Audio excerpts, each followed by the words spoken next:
Ang kwentong ito ay hango sa totoong buhay.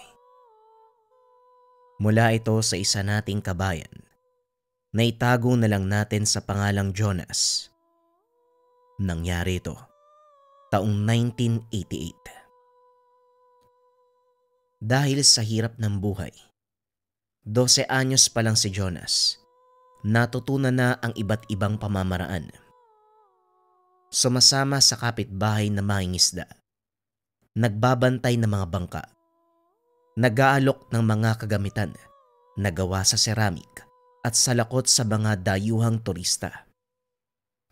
Kung minsan pa, ume-extra sa pagiging konduktor ng bus sa kakilalang tsoper.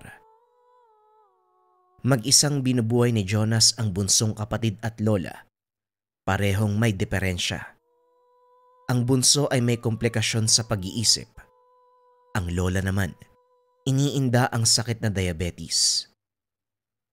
Walang ibang maaasahan dahil matagal na nang mamaalam ang magulang at lolo.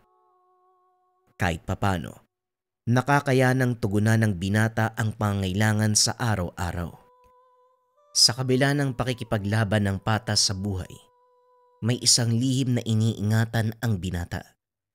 Ito ay ang biyayang pinagkaloob ng bantay ng isla na kung tawagin ng karamihan, diwata. Binigyan siya ng bato na nagtataglay ng pangontra sa iba't ibang nilalang, lalong-lalo na ng aswang. Jonas, napansin ko kagabi, lumabas ka ng 10 oras. Saan ka na naman ba tumambay? Huwag mo sabihing nagbabantay ng bangka o sumama ng pagpapalaot kay paring Hernan. Hindi ba napilayan yun nung nakaraan? Wika ni Lola Divina. Napaayos sa kinakatayuan si Jonas nang marinig ang sinabi ng matanda. Kagad nag-isip ng irarason. Ano ho kasi? Nakalimutan ko pong tignan yung bangka ni Kuya Jix. Ako kasi yung nautusan kahapon tapos hindi ko sigurado kung maayos ba ang pagkakatali. Alam niyo naman maraming baliw dyan Pinagdidiskitan yung mga bangka. Nung nakaraang araw nga, kinawawa yung kay Mang Lucio Tugon ni Jonas. Sigurado ka ba? Hindi naman sa nangingialam pero parang may nagbago sa'yo. Habang tumatagal, parang nagiging iba ka. Hindi lang sa usaping pisikal, kahit sa galawan Magtapat ka nga sa akin. Ano bang nangyari, bakit ka nagkaganyan? Sandaling natahimik si Jonas. Hindi sigurado kung ano ang tinutukoy ng matanda. Pero ang ideya niya, ang palihim na ginagampanan, ang pinupunto nito. Bagay na hindi pwedeng malaman ng kahit na sino. Paano naman pong may nagbago sa akin? Si Lola naman. Ako lang ho to. Baka inaantok pa ho kayo kaya nag-iiba yung tingin niyo sa akin. Ang mabuti pa, mag-agahan na tayo. Oy Jonas, apo kita. Kaya sana wag kang maglilihim. Kung ano man yan, pwede ka magsabi. Makikinig naman ako Si Lola, wala naman pong nangyayari sa akin Masyado po kayo nag-aalala. Halina lang po kayo na makakain na tayo. Habang nasapag, hindi maiwasang mapaisip ni Jonas sa sinabi ni Lola Divina. Hindi ito ang unang beses na napag-usapan. Makailang ulit na. At sa tuwing matatalakay, panay ang pag-iisip ng irarason. Pagkatapos ng agahan, dumiretso si Jonas sa merkado upang makakuha ng mga salakot at iba pang kagamitan na pangkusinang gawa sa ceramik. Ito ang ilalako ngayong araw sa mga turista at lokal. Pagkatapos sa tindahan, unang tinungo ang tahanan ng kapitan upang alokin ng panindang mangkok. Malapit na rin ang pistang bayan kung kaya't didiskarte na rin. Hindi naman nalugi sa pagdating dahil pinakyawang lahat ng dala, pati na rin ang mga salakot. Nautusan pa siyang ipamigay ito sa mga lokal na mangingisda. Dali-dali namang nagtungo sa tabing dagat upang magawa. Habang namimigay, napatingin si Jonas sa matandang lumapit. Inilahad nito ang kamay tanda ng paghingi. Hindi niya pinagdamutan. Binigyan ng sombrerong gawa sa ratan. Lumakad din ang matanda pagkatapos, pero hindi maalis ng binata ang tingin dito. Nakakaagaw pansin ang amoy na masyadong pamilyar sa kanya. Idagdag pa ang dating ng presensya. Kung hindi nagkakamali ng pagkilala, nakainkwentro na ito noon. Jonas, kilala mo ba ang taong yon? Kahapon ko pa siya napansin eh. Tumatambay nga sa bangka. Kilala mo siguro. Ang lagkit ng titig mo eh. Wika ni Mang Hernan. Paika-ika itong pumesto sa tabing upuan. Ay hindi ho. Kahit ako nagtataka kung sinong taong yun. Kasi ngayon ko lang siya nakita. Baka meron siyang kamag-anak dito. Nagbabakasyon ho siguro. Posible pero masama ang kutob ko sa matanda eh. Sabihin nating walang kainahinala sa kanyang kilos. Pero nararamdaman ko, may ibang pakay siya sa lugar na ito. Isa yata yan sa magnanakaw ng bangka eh. Sa palagay mo? Tinignan ni Jonas ang dinaanan ng matanda. Malayo na ito pero tanaw pa rin dahil binaybay lamang ang tabing dagat. Nakihalubilo pa sa mga lokal na nagkakasiyahan sa tabi. Napansin din ng binata ang paglingon nito sa kanya na para bang kakilala siya. Napaisip na rin si Jonas. Binalikan ng dating karanasan kontra sa mga nilalang. Malakas ang pakiramdam na isa ito sa mga dating nakalaban. Pagkatapos maibigay ang lahat ng sombrero sa mga lokal, umuwi na si Jonas. Inasikaso ang mga gawaing bahay. Habang nagsisibak ng kahoy, muling napansin ng matanda. Sa pagkakataong ito ay nakatitig sa kanya. Isinawalang bahala, pero sa paglipas ng oras ay nanatiling nakatingin. Hindi mapakali ang binata kaya nilapitan niya ito. Magandang hapon sa'yo, Manong. Pwede po bang malaman kung may sadya kayo sa amin? Kanina ka pa nakatitig eh. Tapos nagkita rin tayo kanina sa baybayin. Tumitig sa kanya ang matanda. Ilang sandali pa ay nagsalita. Iho, hindi sa baybayin ang una nating pagkikita. Masyado ka pang bata pero makakalimutin ka na. Alalahanin mong mabuti kung saan mo ko unang nakasagupa. Tugon ng matanda na mas lalong kinagulo ng isipan ni Jonas. Malakas ang kutob ng binata na nakainkwentro ito noon. Kaso nga lang hindi matandaan kung kailan at saan nakarap. Ang huling nakalaban ay isang batang nayanggaw. Hindi kagaya ng matanda na kausap ngayon. Kung hindi sa baybayin ang una nating pagkikita, saan naman ho? Sigurado kasi ko. Ngayong araw pa lang kita nakita eh. Pero sige nga Manong, ipaalala mo sa akin kung saan tayo unang nagkaengkwentro. Wika ni Jonas. Hinamon ng matanda na ito mismo ang magsabi upang mapabilis ang pag-alala. Subalit naging maingat. Tinawanan lamang siya at saka nagmamadaling tumalikod. Iniwanan ang binatang gulong-gulo. Napabuntong hininga na lamang si Jonas. Sa halip na bumalik sa gawain, hinanda niya ang mga kagamitan sa posibleng panganib na paparating. Mula sa itim na tela, inilabas ang nakabalot na batong kulay itim. Ito ang pinamanang mutya sa kanya ng isang elemento. Kasabay sa inilabas ang 2 karambit. Patalim na gagamitin pang depensa. Pagkatapos ito ay bumalik sa labas upang tignan ng paligid. Dali-daling itinago ng mapuna ni Lola Divina. Jonas, bakit may dala kang karambit? Saan mo nakuha ang mga yan? Sadali, bakit parang may susuguring kang tao? May dumaan bang baliw dito? Oho Lola, may sintu-sinto na gamon ng away eh. Tatakutin ko lang sana kaso mukhang nakaalis na. Ganun ba? itago mo na yung patalim. Baka mademonyok at makasakit ng tao. Magiging malala pa yan. Pwede mo namang sitahin eh. Wala yatang magawa kaya nang bubulabog ng iba. Nga pala, may nakasalubong ako matandang lalaki. Kilala ka niya, nagtanong tungkol sa'yo. Kaano-ano mo ba si Ramon? Ramon? Sino pong Ramon? Wala po akong kakilala na may ganyang pangalan. Tanong ni Jonas. Duda siya na ang matandang nakausap kanina ang tinutukoy ni Lola Divina. Hindi nga nagkamali ng ilarawan ang suot at itsura. Dito pa nga raw siya galing.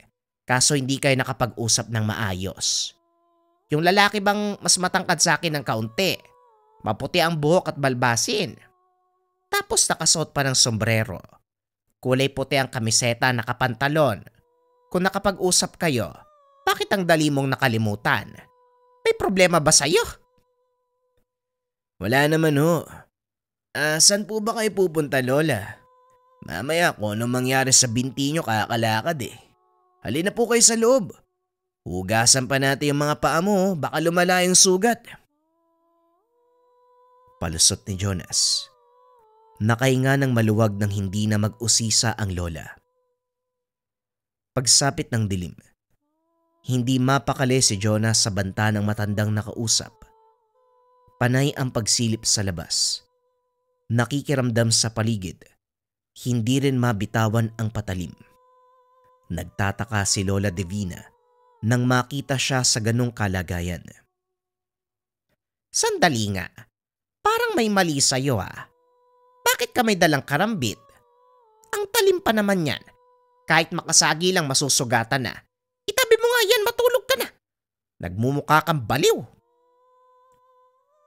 Sumunod si Jonas para sa ikakatahimik ng matanda.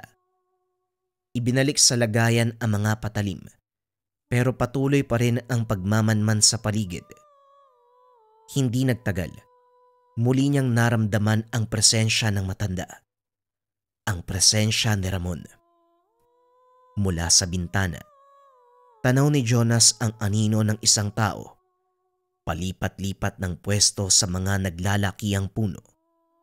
Unti-unti itong lumalapit sa tahanan. Dali-dali namang dinampot ang patalim at saka naganda.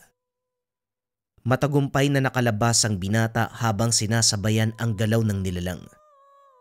May patong-patong na kahoy sa bakuran. Doon pansamantalang nagtago. Paglipas ng ilang sandali, naaktuwa ng pagbabago ng anyo ng nilalang. Lumaki ang hubog ng katawan. Malinaw sa kadiliman ang nanlilisik na mga mata.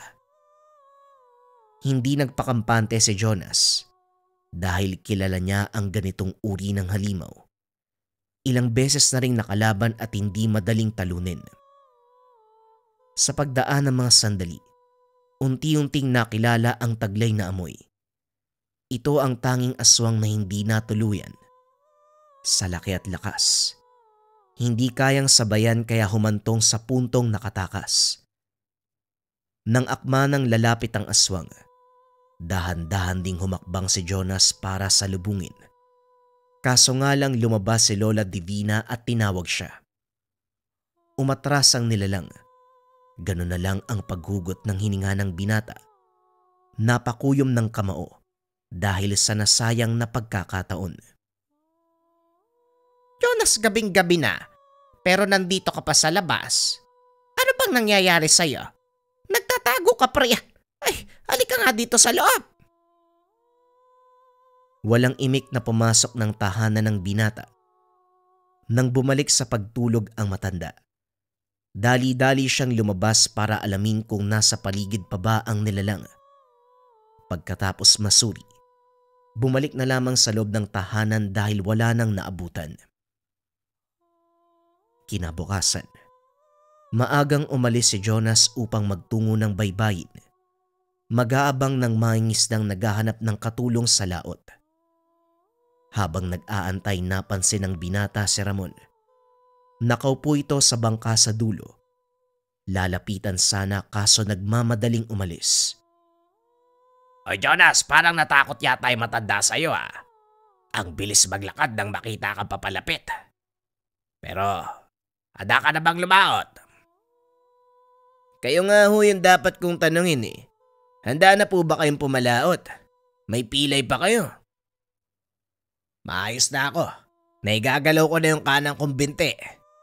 May ba tayo? Talagang naghihinala ako sa matandang yan Nakita ko kasi kagabi. Ilang beses nang naglalakad sa kabayan. Wala namang ginagawang masama pero mapapaisip ka pa rin.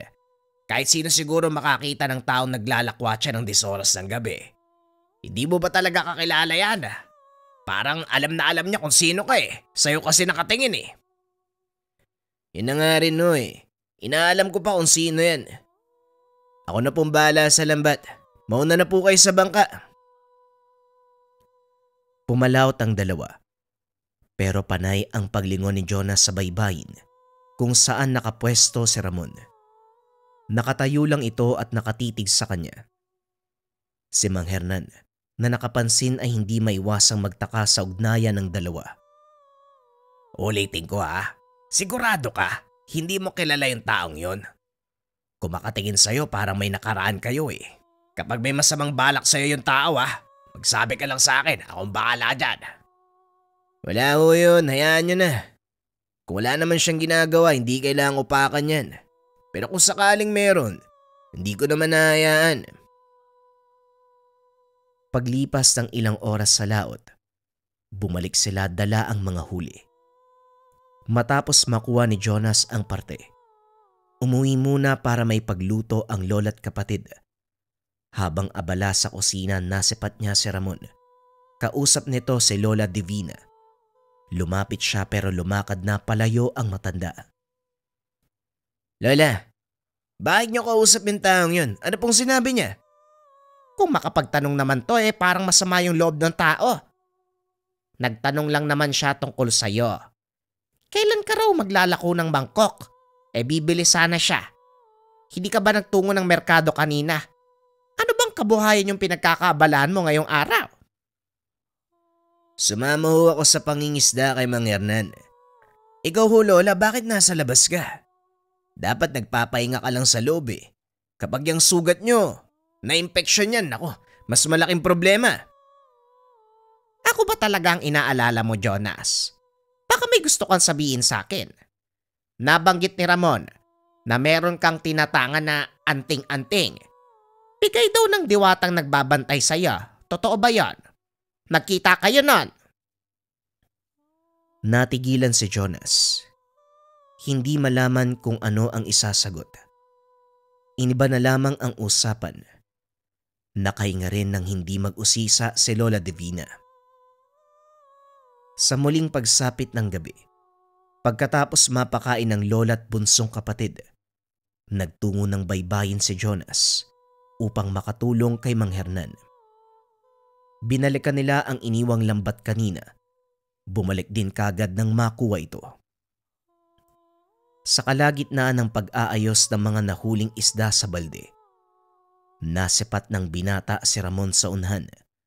Nakaupo sa isa sa mga nakataling bangka. Nagpaalam siya kay Mang Hernan at nilapitan ang matanda. Sa pagkakataong ito, nakangiti siyang sinalubong ni Ramon.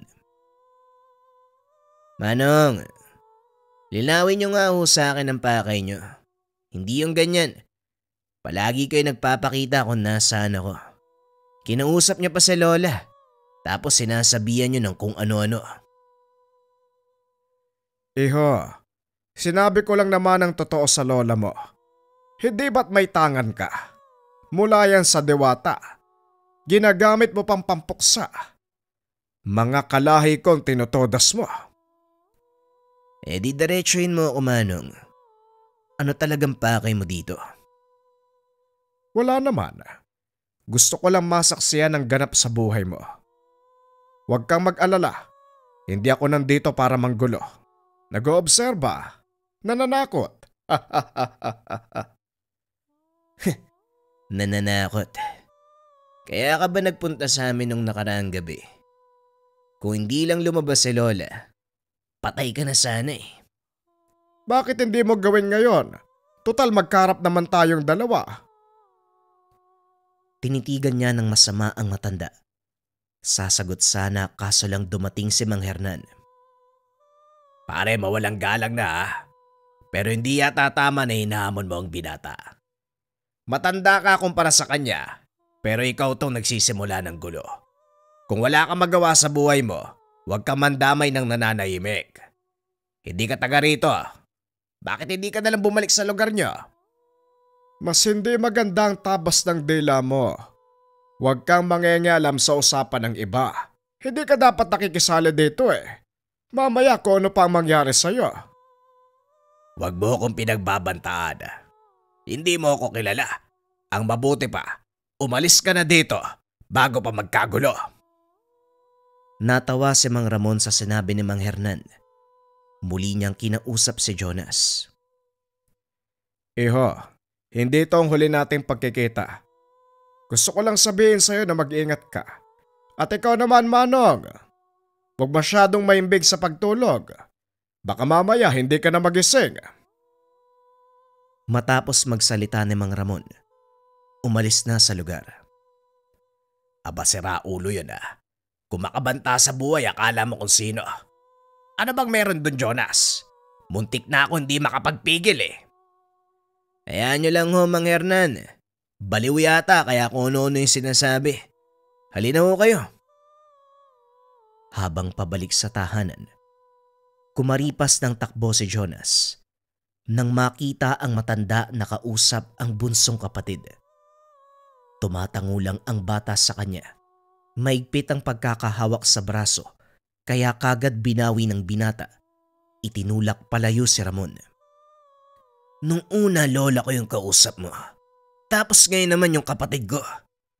Hoy, lubayan mo yung pamilya ko. Alam mo bata, nakakapagod din mag-intay kung kailan mo ilalabas ang gamit na meron ka. Ano bang pumipigil sa'yo? Meron ng banta. Bakit hindi mo pa gamitin? Kung noon lahat pinapatay mo Tapos ngayon masyado kang maingat. Puro salita. Nararamdaman ko ang hawak mong mutya. Gamitin mo. Pinapasok muna ni Jonas ang kapatid sa loob bago'y pinagpatuloy ang pakikipag-usap kay Ramon. Kinuha na rin ang karambit. Isinipit sa suot na pantalon. Yun lang pala ang gusto mo eh. Magsukatan tayong dalawa. Huling pagkakataon, Manong. Pwede ka pang umatras. Huwag mong gawin sa sarili mo ang bagay na to. Ako nga dapat magsabi sa'yo niyan bata eh. Pagbibigyan kita ng pagkakataong pumili, lalaban ka sa akin o ibibigay mo ang mutya kasama ng kanyang gabay. Yan ang gusto ko sa inyong mga nilalang, elemento o kung ano man ang tawag sa inyo. Lahat na lang alam nyo eh. Lahat nararamdaman nyo. Hindi simpleng mutya ang hawak ko At alam mo na mayroong gabay. Huwag kang mag-alala. Siya din naman yung papatay sa'yo mamaya eh. Maglalaban tayo pero hindi dito. Lumayo tayo sa tahanan ko. Pumasok sila sa loob ng kagubatan at dito na nagharap ang dalawa. Maigpit ang pagkakahawak ni Jonas sa karambit. Inalabas na rin ang suot na mutya. Yan ang sinasabi ko. Yang mutyang suot mo ang pinakamahalaga. Kailangan namin yan. Dagdag kalakasan at mas mapapabilis ang pagpapalaki ng aming lahi. Natanda. Sobrang daldal mo. Nagpalit ng anyo si Ramon. Nang maging ganap ay walang pagdadalawang isip na sumugod. Ang matutulis sa mga kuko ay dumiretso sa pagkalmot. Buong puwersang ibinalibag ang binata, kinagat at paulit-ulit na sinakal. Sa kabilang banda, nailaga ni Jonas ang kalmot pero hindi nakaligtas sa balibag. Maigpit ang pagkakasakal, sabay hagis pa'y taas. Sunod-sunod na kalmot ang binitawan ng nilalang. Ang tanging nagawa na lamang ni Jonas ay iharang ang braso. Nang makakuha ng pagkakataon, buong puwersa niyang tinuhod ang nilalang. Dali-daling hinampas ng hawak na karambit. Napaangil ang nilalang. Ramdam niya ang hapdi ng atake. Lulusob sana uli si Ramon. Kaso nga lang natigilan nang makita ang figura sa likuran ng binata. Isang puting liwanag na hugis babae. Yan ang sinasabi ko. Ang gabay ng mutya na magiging susi ng paglawak ng aming saling lahi. Matapos magsalita ni Mang Ramon, naramdaman ni Jonas ang paggalaw sa buong paligid. Hindi lamang nag-iisa ang aswang. Pinapalibutan siya ng sobrang daming bilang. Lahat ng mga ito ay nagpalit na ng anyo. Kahit kailan talaga, hindi mapagkakatiwala na mga kagaya nyo. Akala ko dalawa lang tayo maglalaban. Sinama mo pa ang buong baryo. Hindi ako mangmang binata. Alam kong hindi kita kakayanin mag-isa. May pagkakataon ka pa eh. Ibigay mo ang mutya at makipagtulungan ka sa amin. Di kunin mo kung kaya nyo. Matapos magsalita ni Jonas, kitang-kita ni Mang Ramon. Ipinagdikit ni Jonas ang dalawang palad. Lumabas sa lupa ang sobrang daming baging. Lahat ng mga ito ay papunta sa kanyang mga kalahi. Walang kahirap-hirap na tumagos ang mga baging sa kanilang katawan. Mag-isa na lamang siyang natira. Sa isang iglap, naubos ang lahat ng kalahi. Masyado ka nagpakampante, Manong. Hindi kami kakayanin ng simpleng aswang lang. Kahit 100,000 pa ang ipadala mo dito, hindi pa rin kayo sasapat. Alam mo, gusto pa sana kitang buhayin eh. Kaso dahil sa ginawa mo, wala na akong pagpipilian kung hindi patayin ka.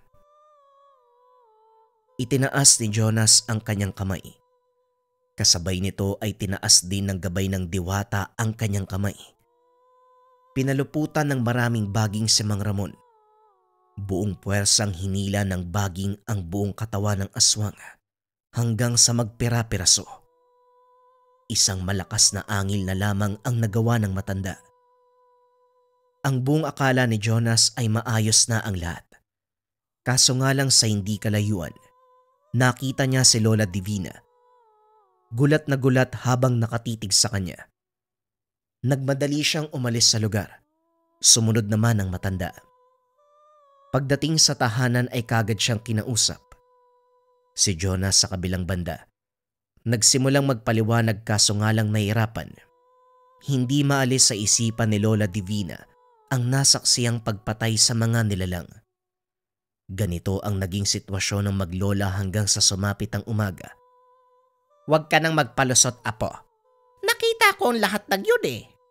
Bakit ba hindi ka magtiwala sa akin? Naniniwala naman ako sa mga ganyan eh. Ano bang kinakatakot mo? Biyaya ang pagkakaroon ng tangan. Hindi lahat nabibigyan.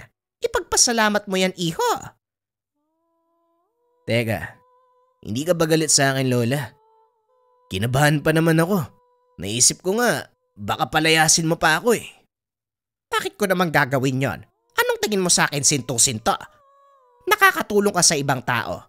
Nabibigyan mo kami ng proteksyon. Yon ang pinakamahalaga, Apo. Ikaw kasi, puro kalokohan yung nasa isip mo. Kaya puro negatibo ang pumapasok. Magmula ng araw na yon, hindi na itinago pa ni Jonas ang kanyang kakayahan, pati na rin ang tangan. Ang buong akala ng binata ang bisa lamang ng gamit ay ang pagtugi sa aswang. Pero hindi lang doon natigil ang epekto.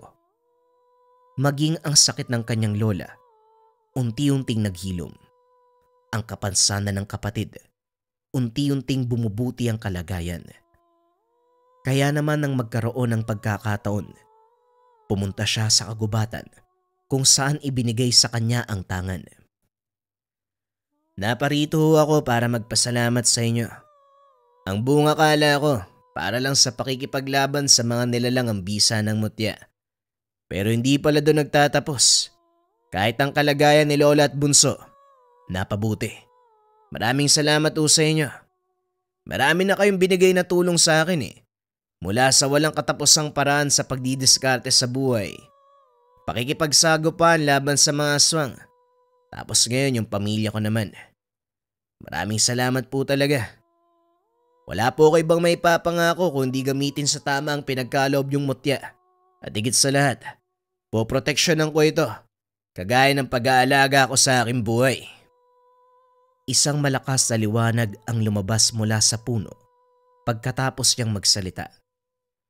Kitang-kita ni Jonas ang mga lambana lumilipad papunta sa kanya. Sa bawat pagdampi ng mga elemento, nararamdaman niya ang pagpasok ng enerhiya sa buong katawan. Hindi man nagsalita ang gabay, ramdam ni Jonas sa kanyang sarili. Lalo siyang kinalugdan ng kalikasan upang gamitin ang kakayahan sa pagtupad ng tungkulin sa araw-araw.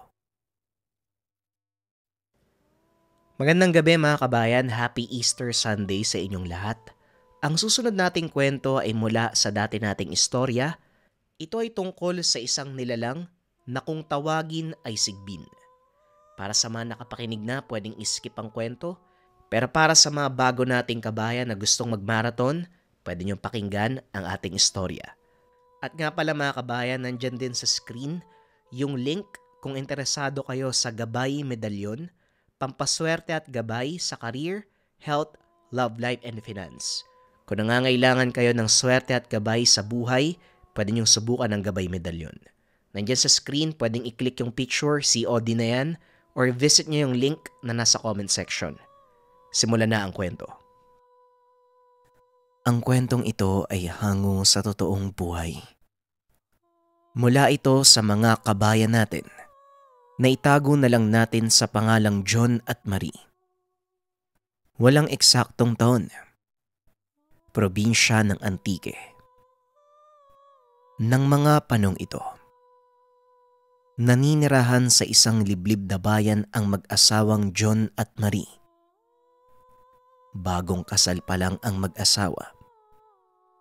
Ipinagkaloob ng mga magulang ni John ang lupa at bahay na titirhan nila bilang regalo sa pagsisimula ng buhay.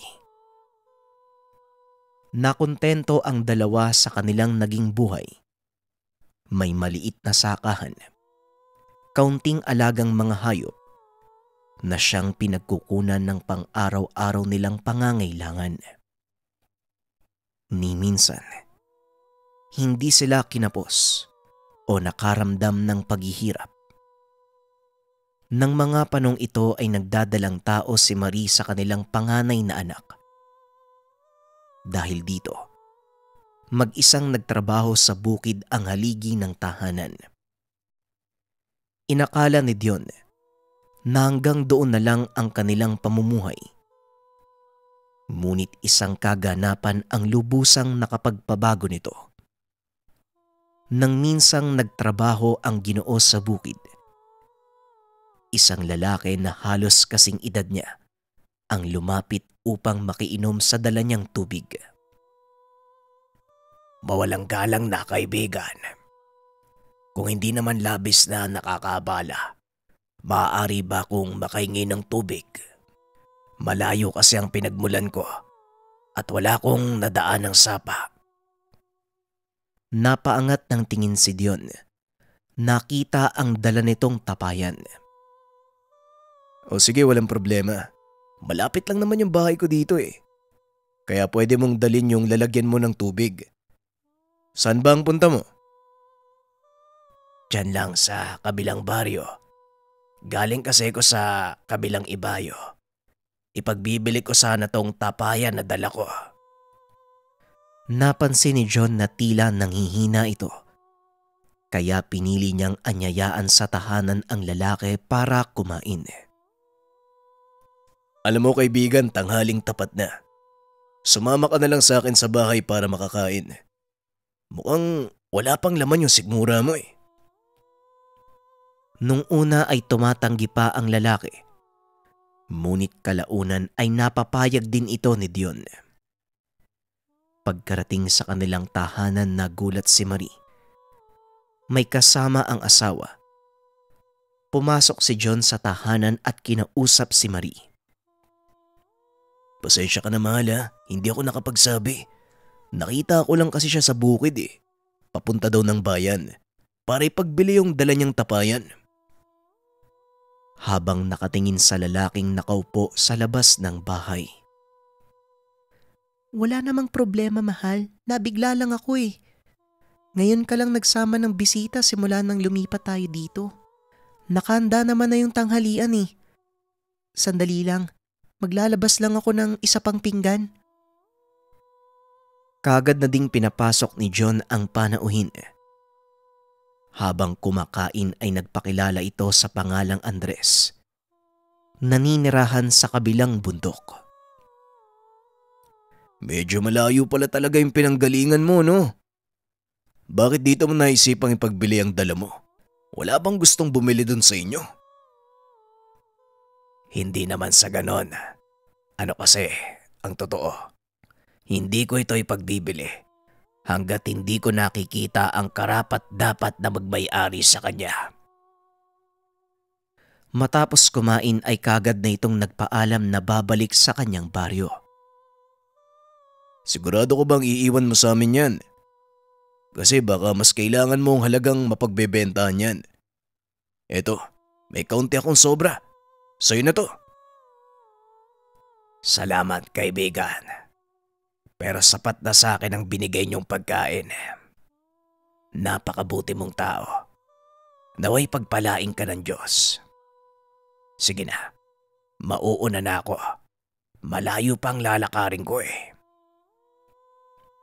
Hindi na namilit pa si John na ibigay ang kaunting naipon. Hinayaan niya itong umalis.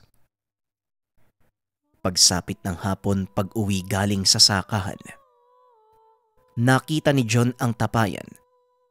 Kaya binuhat ito papunta sa kanilang silong upang hindi mabasag.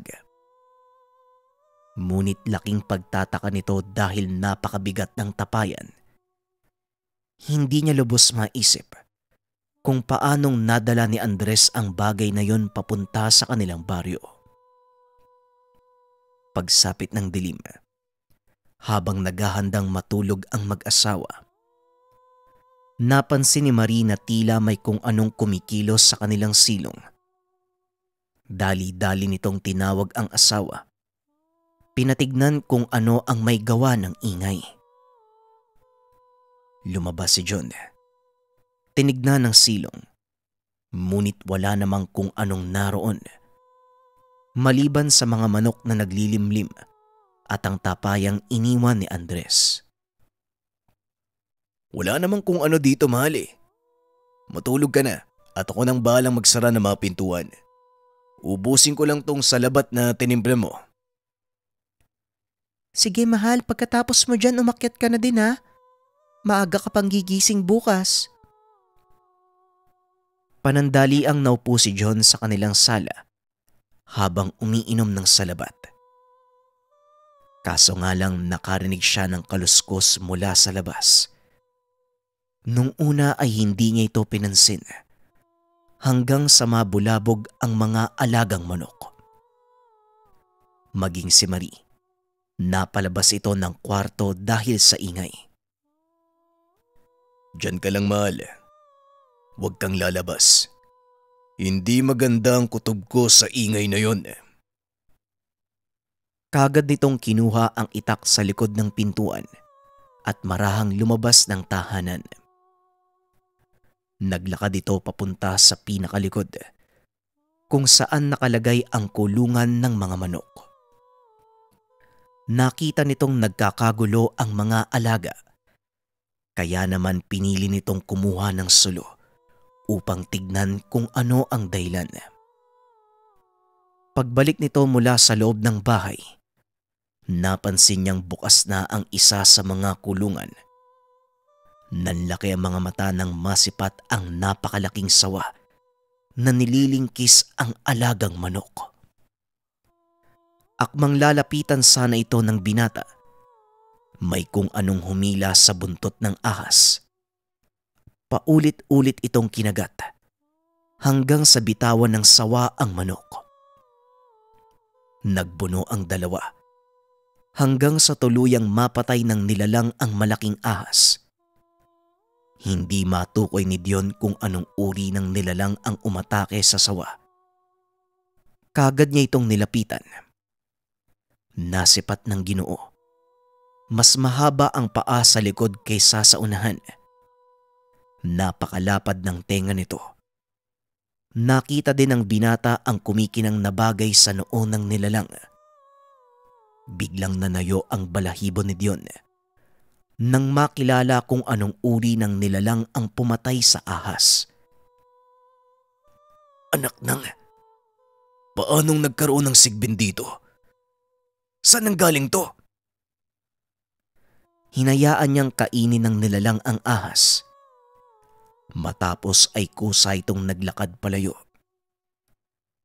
Laking gulat ni Dion dahil nang sundan niya ang sigbin. Nasagot ang mga katanungan.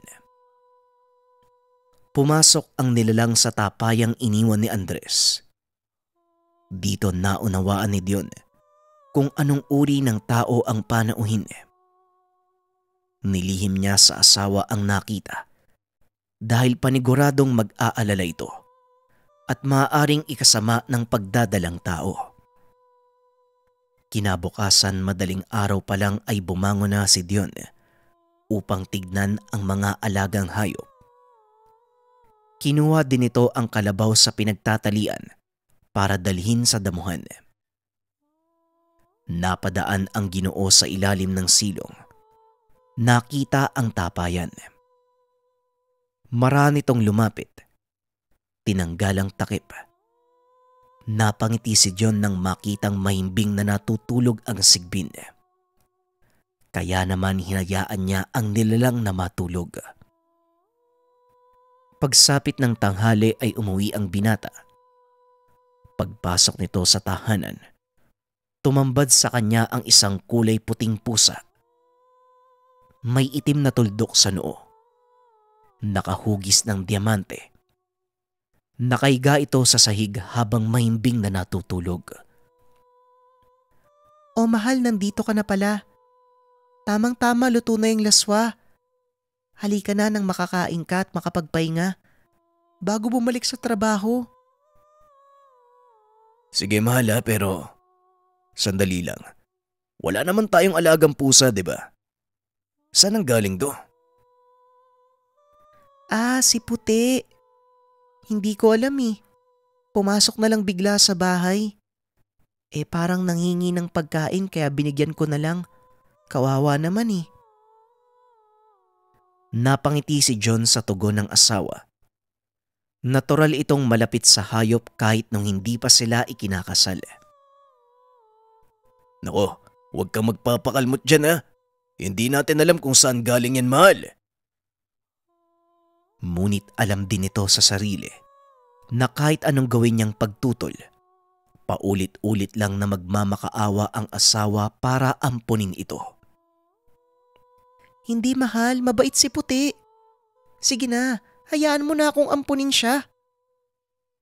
Ay nako, para namang may magagawa pa ako kapag sinabi kong hindi pwede. Hindi ka rin naman susunod, di ba? O siya, kumain na tayo. O ikaw Puti, mamaya ka na ha. Matapos kumain ay umidlip ito sandali bago bumalik sa trabaho. At saktong pagkaiga nito sa mahabang bangkuan, umakyat din ang pusa sa kanyang dibdib at nahiga. Aba, mukhang siniswerte ka. Nakahanap ka ng masarap na higaan ha. Hayaan mo na mahal. Nagpapalambing lang sa'yo si Puti. Isa lang ang ibig sabihin niyan. Hindi siya natatakot sa'yo. Panatag siyang nasa tabi mo. Napangiti na lang si Dion. Hinayaang maiga ang pusa sa kanyang dibdib. Halos araw-araw ganito ang ginagawa ng pusa. Ngunit ang ipinagtataka ni Dion, tuwing gabi ay hindi ito nagpapakita. Hanggang sa tuluyang matuklasan ng Ginoo ang totoong dahilan. Isang hapon, Habang nag-aayos ng kulungan ng mga bagong pisang sisiw, nakita nito si Puti. Umaaligid sa tapayan. Sasawayin niya sana ito dahil baka mabulabog ang natutulog na Sigbin. Ngunit laking gulat nito nang biglang magbago ng anyo ang pusa. Tumambad kay Dion ang Sigbin. Napangiti ito at unti-unting naunawaan kung bakit malapit sa kanya ang pusa. Kaya naman pala eh. Ikaw pala yan eh. Ngayon alam ko na. Pero wag kang magpapakita kay Maris sa ganyang anyo mo ha. Mamaya maging alanganin yung panganganak nun. Hindi akalain ng Ginoo na ito ang lubusang makakapagpabago ng kanyang buhay. Ilang araw na lang, aanihin na ang tanim nilang patatas. Kaya abala si John sa paghahanap ng bibili nito sa bayan. Naiwang mag-isa ang asawa sa tahanan. Kung minsan ay ginagabi ito pag-uwi. Hanggang isang araw ay hindi na malaya ni John ang oras. Naaliw ito sa pakikipag-usap sa bibili ng kanyang mga inani at halos maghahating gabi na nang makauwi. Habang papalapit sa tahanan, napansin itong balisa ang alagang kalabaw. Marahan niya itong nilapitan at pinakalma. Akmang maglalakad ito papunta sa tahanan nang mapansin ito na may gumagapang sa kanilang bubong. Marahang naglakad si Dion papunta sa tahanan nang biglang tumalon ang nilalang. Akmang papasok na sana sa pintuan nang bigla namang magpakita ang Sigbin. Dinamba ang nilalang. Napaangil ito sa sobrang gulat, lalo na nang paghampasin ito ng buntot ng Sigbin.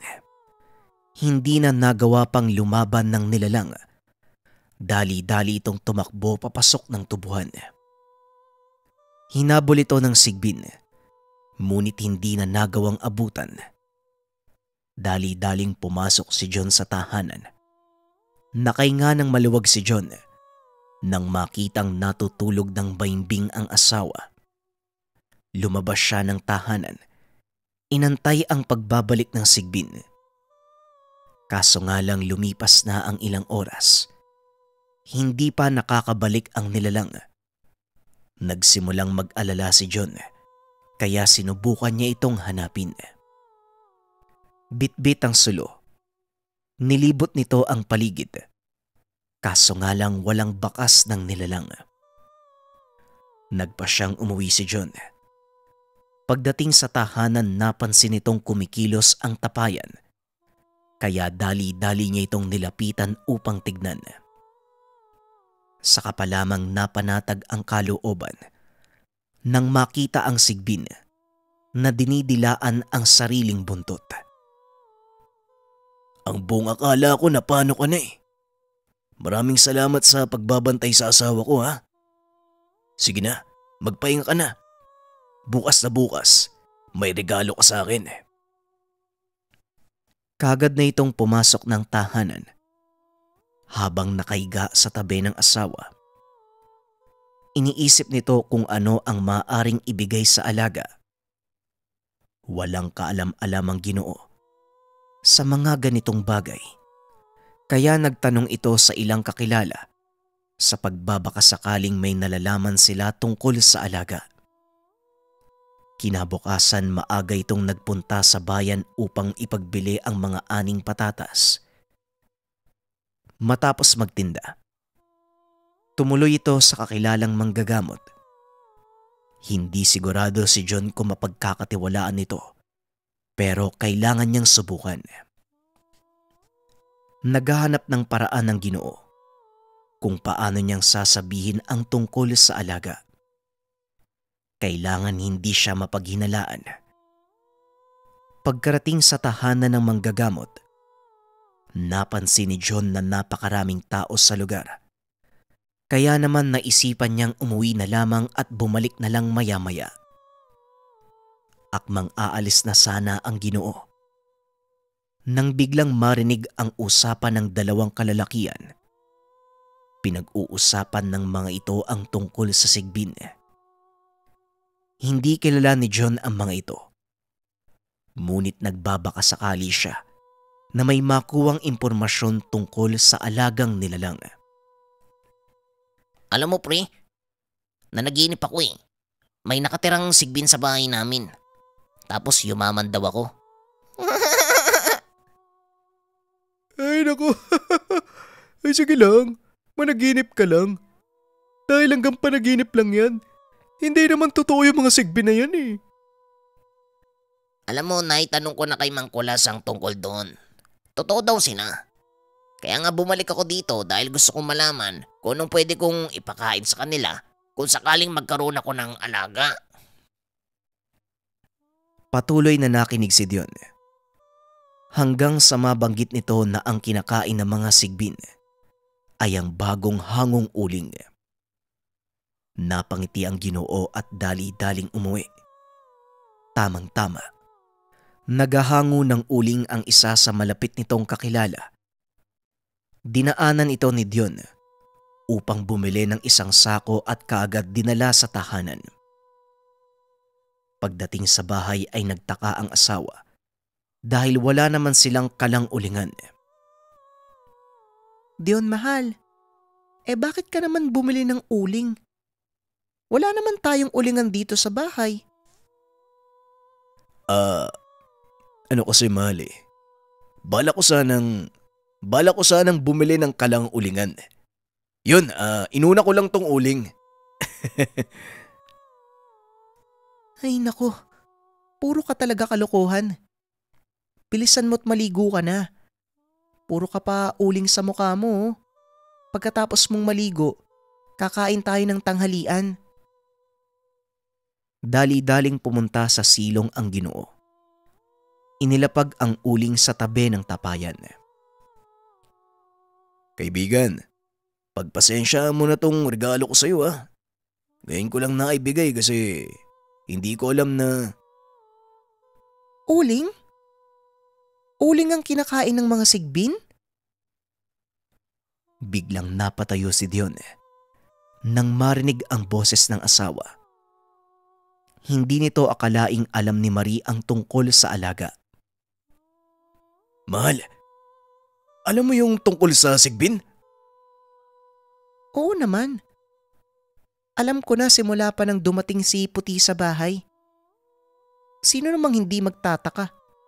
May alaga kang pusa sa umaga tapos biglang nawawala sa gabi.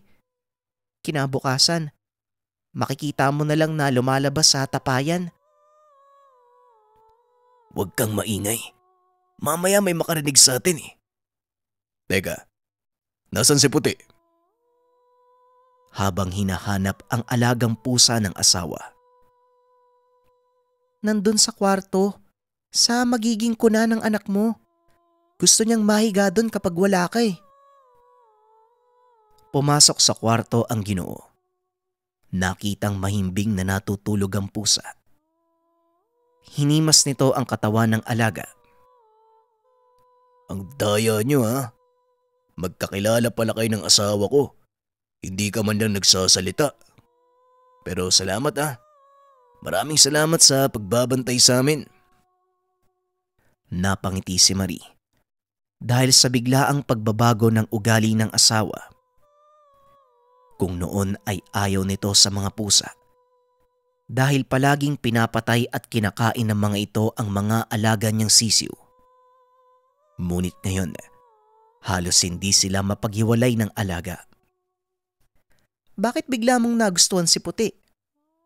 Dahil ba alam mo na hindi siya pangkaraniwang pusa? Napangiti naman si John sa sinabi ng asawa. Hindi yun mahal. Oo, alam kong hindi siya pangkaraniwan. Pero nakita ko rin kung paano niya tayong pinoprotektahan. Kaya naisip ko na mabait sa atin ang Sigbin na ito. Kailangan ko siyang pakitaan ng kabutihan dahil yon ang pinapakita niya sa atin. Ngunit hindi lang doon nagtatapos ang hiwagang nangyayari. Hanggang sa sumapit ang kabuhanan ni Marie Kasalukuyang nagkakape ang asawa nang biglang indahin ni Marie ang tiyan. Aray, mahal, manganganak na yata ako. Ang sakit na ng tiyan ko eh. Dali-dali niyang inalalayan ang asawa at pinahiga sa kama. Sandali lang mahal, ipapatawag ko si Aling Ising. Puti, ikaw muna ang bahala kay Maria. Huwag mo siyang iiwan. Babalik ako kagad. Tarantang umalis si Dion para puntahan ang nag-iisang paltera ng kanilang baryo. Matanda na ito kaya naman nag-alala ang Ginoo na baka hindi umabot ang paltera. Kaya naman dinala niya ang alagang kalabaw, kinabitan ng karo para mas mabilis ang kanilang pagbalik. Pagkarating ni Dion sa tahanan, narinig nito ang iyak ng sanggol. Dali-daling pumasok si Aling Ising. Nakitang nakadapa ang sanggol sa tiyan ni Marie. Hinang-hina ito at halatang napagod sa panganak. Mahusay, Marie. Kaya mo naman palang manganak nang wala ang tulong ko. Sandali, puputulin ko lang ang pusod ng... hindi na pala kailangan. Nakatali na. Teka lang, buhok ba itong nakatali sa pusod ng anak mo? Wika ni Aling Ising. Nagtaka si Dion kung sino ang may gawa nito. Ngunit kahit papano naging masaya ang mag-asawa dahil ligtas na naisilang ang kanilang panganay. Hinanap ni Dion ng alaga. Nakita niya itong nakaiga sa loob ng tapayan. Tila nangihina ang nilalang, kaya naman hinayaan na lang itong magpahinga ni Dion. Puti, hoy, alam kong ikaw yung tumulong sa asawa ko ha. Maraming salamat sa iyo kasi kahit yung anak namin tinulungan mo eh. Hindi ko alam kung bakit kami binigyan ng ganitong biyaya. Pero totoo siguro yung kasabihan, no? Kapag gumawa ka ng kabutihan sa kapwa mo, babalik din sa'yo. Sige na kaibigan, magpahinga ka na. Kinagabihan, narinig nitong tila umiiyak ang alaga. Pinunta niya ito, kaso inawat siya ng asawa. Hayaan mo si Puti, mahal. Sa palagay ko, may nangyayaring hindi maganda sa kanya eh. Bukas natin malalaman kung ano man yun. Huwag ka masyadong mag-alala.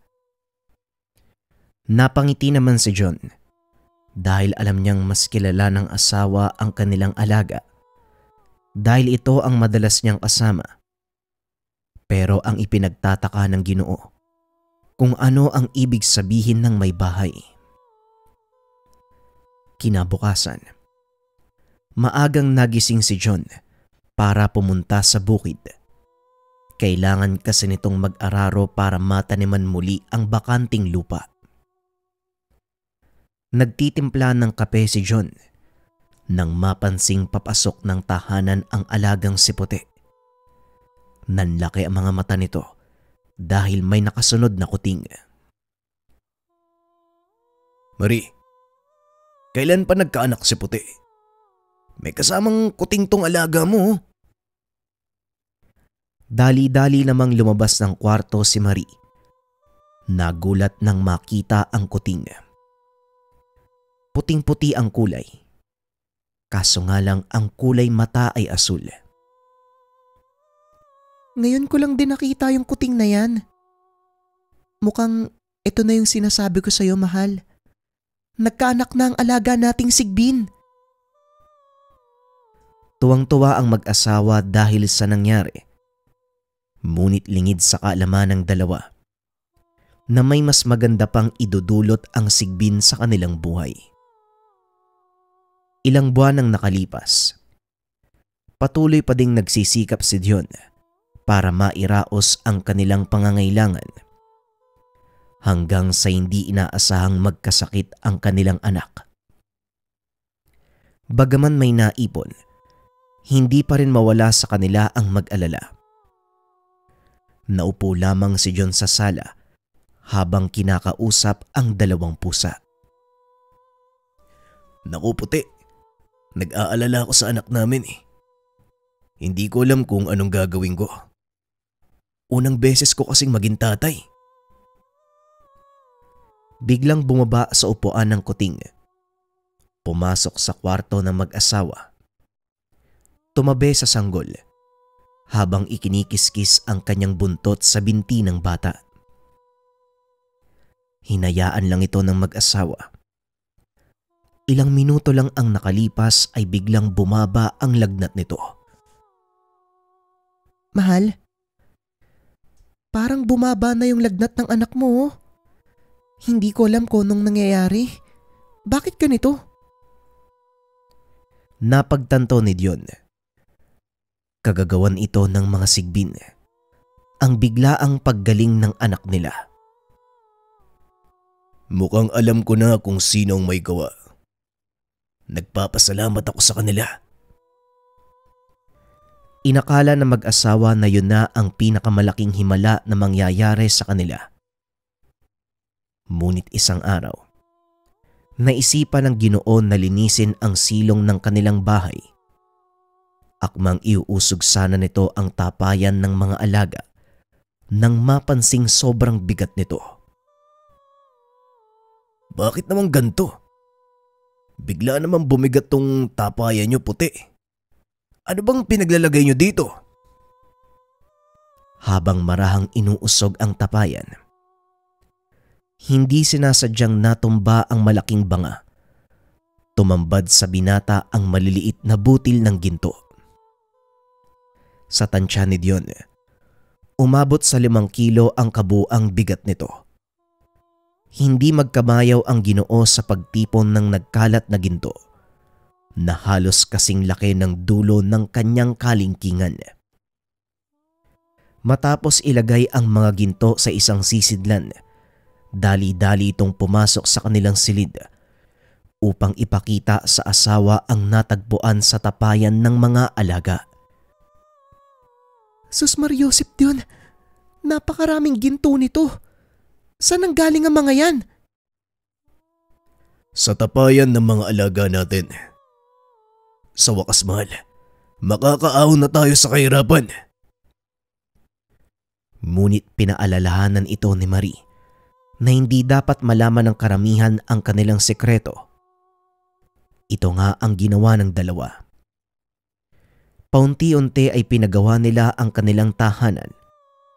Lalo pang lumago ang kanilang mga pananim dahil nagawa ng bumili ng mag-asawa ng mga kagamitang pangsaka. Nakatulong na din ang mga ito sa kani-kanilang pamilya. Ngunit kaakibat ng lahat ng mga tagumpay ay ang inggit na nagmula sa kapwang hindi makontento sa kung ano ang meron sila. Isa na dito ang kapitbahay ng mag-asawa na itago na lang natin sa pangalang Mario. Nakita nito kung paanong gumanda ang buhay ng mag-asawa mula sa tahanang gawa sa kawayan at nipa hanggang sa pagpapagawa ng malaking bahay na gawa sa semento. Isa sa mga nainggit sa kanila ay si Mario. Halos kaidaran lang ito ni Dion. Malayong kamag-anak ng Ginoo. Minsan itong pumunta sa kanila upang makiisyoso sa paggawa ng tahanan ng mag-asawa. Hindi ko lubos maiisip kung saan ka nakakuha ng perang pampagawa ng ganyang kalaking bahay. Saan nga ba galing ang pera mo Dion? Kung tutusin, mas malawak pa ang taniman ko ikukumpara sa'yo. Nang minsang napadaan ito sa kanilang tahanan, saktong pinapatapos ng Ginoo ang kanilang kusina at kakarating lang din ng ilang materyales. Matagal kong pinag-ipunan to Mario. At ngayong nabuo ko na ang kailangan kong halaga, ipinagawa ko na ang bahay namin. Bakit mo naman nasabi ang ganun? Hindi ako naniniwalang makakaipon ka ng ganitong kalaking halaga, no? Pero huwag kang mag-alala. Hindi magtatagal. Malalaman ko din ang sikreto mo. Napakamot na lang ng ulo ang binata. Pumasok sa kanilang tahanan. Sinabi nito sa asawa ang naging pag-uusap nila ng kamag-anak. Nabahala si Marie dahil baka totohanin nito ang sinabi. Nakakatakot yung kamag-anak mo na yan, Dion, ha? Mamaya, laging aaligid-aligid yan dito sa bahay tapos makita niya si Puti. Huwag kang mag-alala, mahal. Hindi niya madidiskubre ang sekreto ng mga alaga natin. May natuklasan itong kakayahan ng alagang Sigbin. Maliban sa pagbabalat kayo, kaya din itong maglaho sa paningin ng iba. Hindi nga nagkamali ang mag-asawa. Halos araw-araw nilang nakikitang dumadaan si Mario sa kanilang bakuran. Kung minsan ay humihinto pa ito para magmasid. Nahuli pa ito mismo ni Dion, kaya medyo nairita siya. Isang araw, kinausap ng Ginoo ang mga alaga. Hindi ito makapaniwala sa naging resulta. Puti, alam mo, naaalibadbara na ako sa kamag-anak kong si Mario eh. Araw-araw ko nang nakikitang dumadaan dito at kung minsan, nahuhuli ko pang pumasok sa bakuran.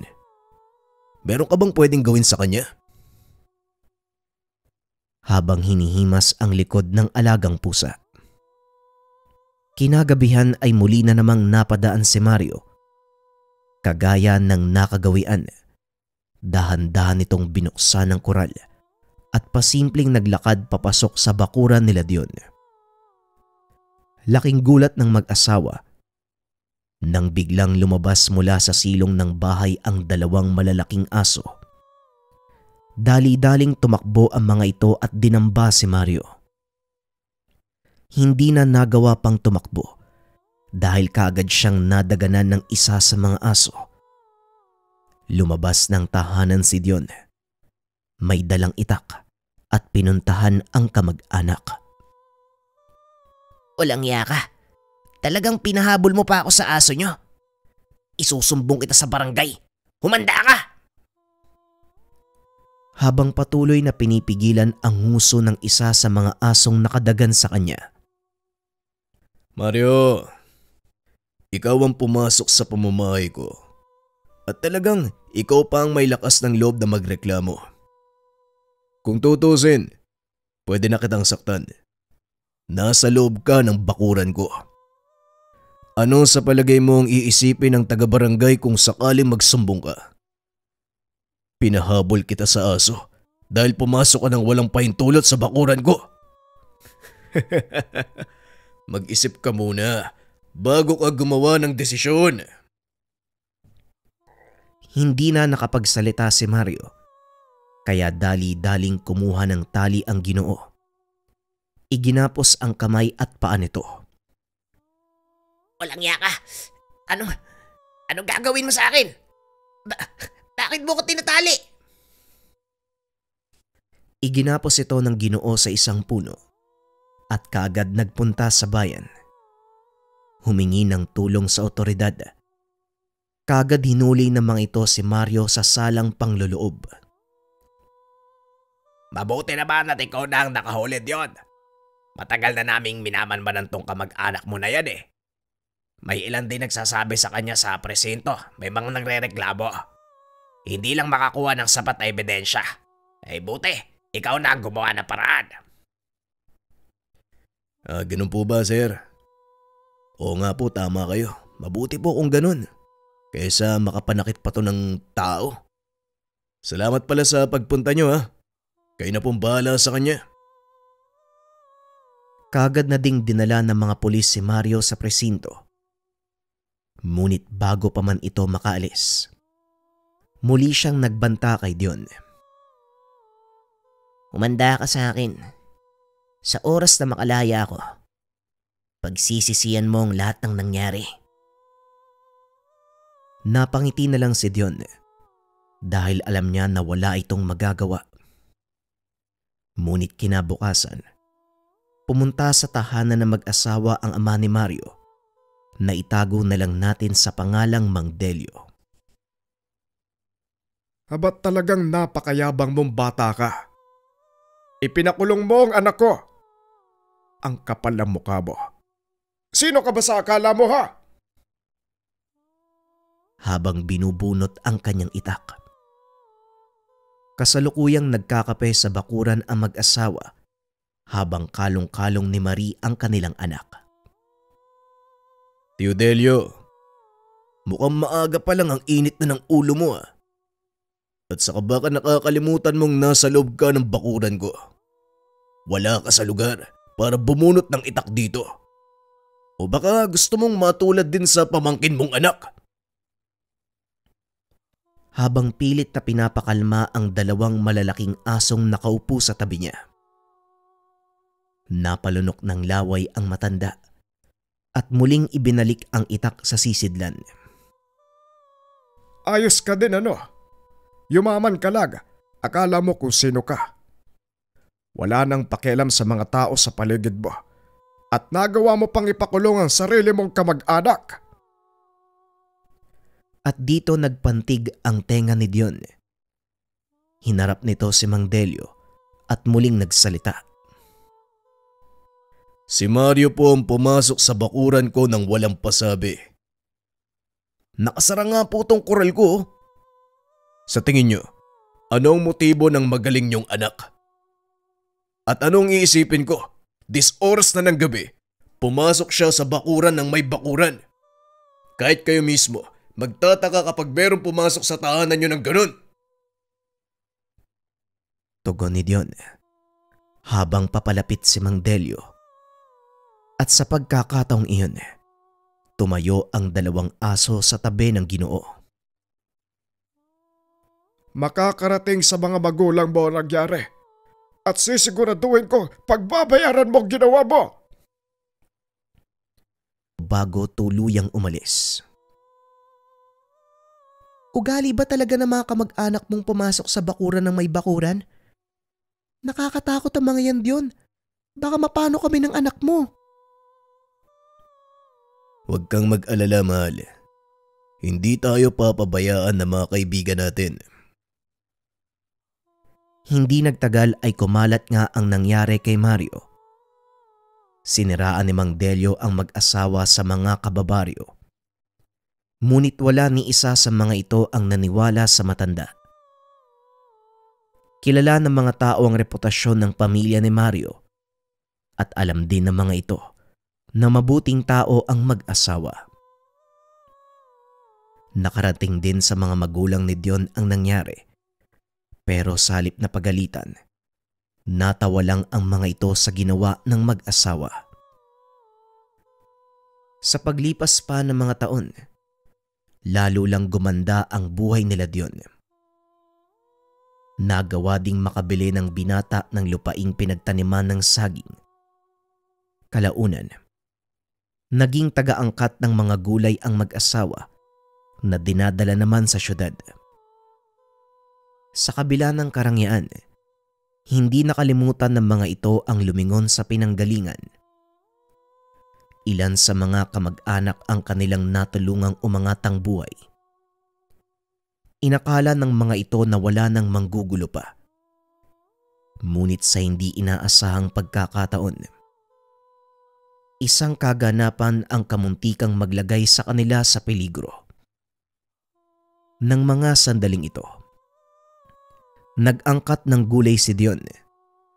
Naghahandang ibiyahe papuntang syudad. Madaling araw pa lang ay gising na ang mag-asawa. Naghahanda na ng almusal si Marie nang matanaw nito mula sa bintana na may mga taong paparating.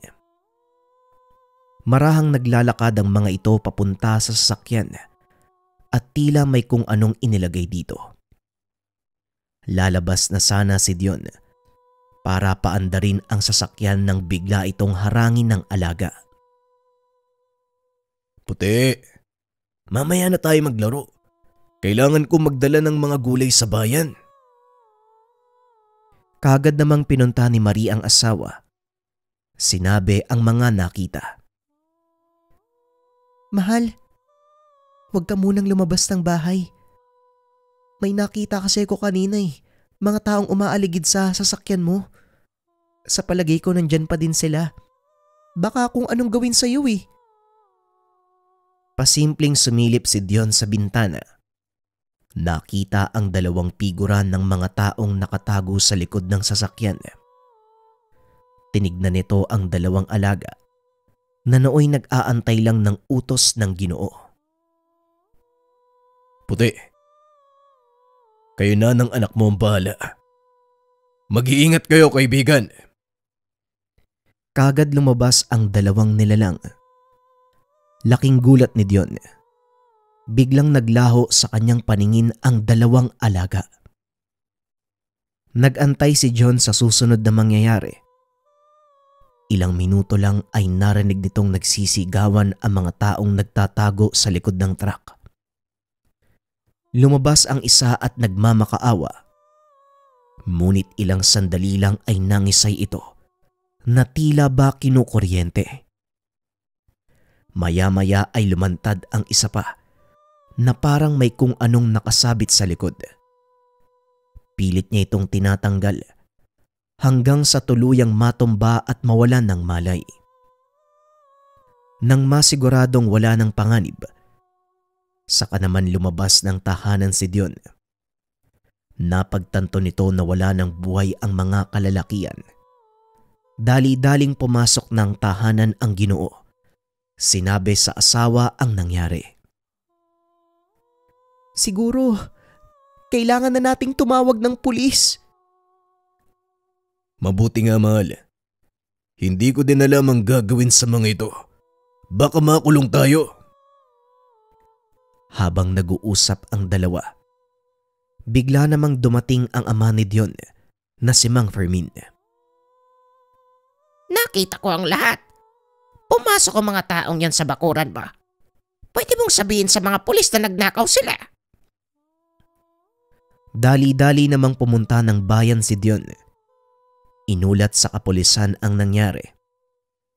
Pagdating ng mga otoridad, pinaliwanag ni Mang Fermin ang lahat.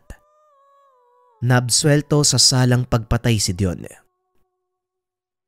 Nakita kong ginawa ng dalawa mong alaga. Hindi na ako nagtataka kung bakit biglang nagbago ang buhay mo. Hindi ko akalaing magkakaroon ka ng alagang sigpin. Teka, nasaan ang apo ko? Nandun po sa kwarto. Nakikipaglaro po sa anak ni Puti. Pumasok ang matanda sa kwarto. Nakita ang maliit na sigbin na nakikipaghabulan sa anak nila Dion. Magkasabay silang ipinanganak ng panganay ko, tay. Kaya malapit sa anak ko ang batang sigbin na yan. Wika ni Dion. Nagulat si Mang Fermin sa sinabi ng anak. Isang sigbina ng anak mo Dion. Wala sa pamilya natin ang may ganyang kakayahan. Magpasalamat ka at alagaan mong mabuti ang mga sigbin na yan dahil malaki ang may tutulong nila sa pamumuhay mo. Sa mga hindi nakakaalam, ang mga sigbinan, mga taong isinilang na may kaakibat na sigbin o hindi naman kaya napili ng sigbin para maging Panginoon nito.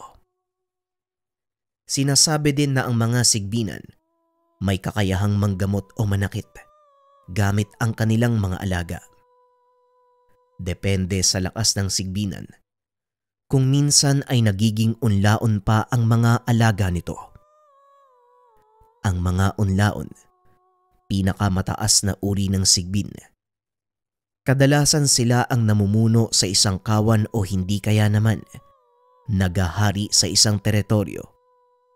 Sinasabing ang mga taong nagmamay-ari ng mga unlaon, itinuturing din na pinakamataas na sigbinan. Matapos ang pag-uusap, kagad nang umuwi ang ama ni Dion. Napagkasunduan na mag-asawa na lumipat ng tirahan. Ilang buwan ang nakalipas. Nakabili ng lupa ang binata sa kabilang probinsya Nagpatayo ito ng bahay doon at piniling manatili sa lugar. Walang nakakakilala, walang nakakaalam ng lihim nila. Kaya nagawang makapamuhay ng maayos ng mag-asawa. Kagaya ng sinabi ni Mang Fermin. Naging malakas sa sigbinan ang anak ni Dion. Nagawa nitong magtatag ng isang malaking kawan ng mga sigbin. At kalaunan kinilala sa kanilang lugar bilang isang manggagamot. Tuloy pa rin sa pagtulong ang mag-asawa. Kalaunan ay tumakbong alkalde si Dion dahil na din sa udyok ng mga taong natulungan. Kinilala ito bilang huwarang pinuno ng kanilang bayan. Maniwala kayo o hindi, sa sariling bulsa ng binata kinukuha ang pondong ginagamit sa mga proyekto. At ni minsan, hindi ito umasa sa nasyonal na pamahalaan. Kung meron mang dumarating na pondo, sinisigurado ni Dion na napupunta ito sa mga tao. Marami ang hindi makapaniwala sa kwento ng buhay ni Dion. Ngunit may ilang nakapagpatunay ng kanilang kabutihang nagawa. Maging ang anak ni Dion, kinilala hindi lang sa larangan ng panggagamot, kundi bilang isang mabuting tao. Sinundan nito ang yabag ng mga magulang. Bagaman marami pa rin ang naiinggit sa kanilang pamilya, patuloy lang sa ginagawa sina Dion. Hindi nila pinansin ang mga panglilibak at paninira. Sa halip ay tinuon nila ang atensyon sa mga taong nangangailangan ng tulong. Wala na ring pakialam si Dion kung maubusan man ng kayamanan dahil alam niyang sa kabutihan naman ito napupunta. Alam din ng butihing Ginoo na ang lahat ng biyayang ito ay pansamantala. Kaya mabuti nang ibahagi niya sa iba ang natatanggap na kaginhawaan. Sa paglipas ng panahon, namayapa ang mag-asawang Dion at Marie. Wala na ring nakakaalam kung saan napunta ang mga alaga nilang sigbin. Samantalang ang anak nila na itago na lang natin sa pangalang Elmar, patuloy pa ring nanggagamot. Pinili nitong mamuhay ng simple kasama ang sariling pamilya. Wala ding nakakaalam kung may mga alaga pa itong sigbin. Ang alam lang ng mga nakakakilala sa kanya, anak siya ng mabait na mag-asawang Dion at Marie. Nagpa siya sa Elmar na ibahagi ang kwento ng kanyang mga magulang para ipaalam sa lahat na mali ang pagkakakilala natin sa mga sigbin. Nasa tao kung paano nilang titignan ang mga nilalang na ito. Pero sa karanasan ng mag-asawang Dion at Marie, ipinakita nilang may kabutihang maidudulot ang mga sigbin. Hindi sila kailangang katakutan, sa halip kailangan silang irespeto. Dahil kagaya natin, may mga buhay din sila at damdamin. Sumainyo ang karanasang ibinahagi ni Elmar tungkol sa kanyang mga magulang at sa taong nagbigay sa kanila sa biyaya ng sigbin.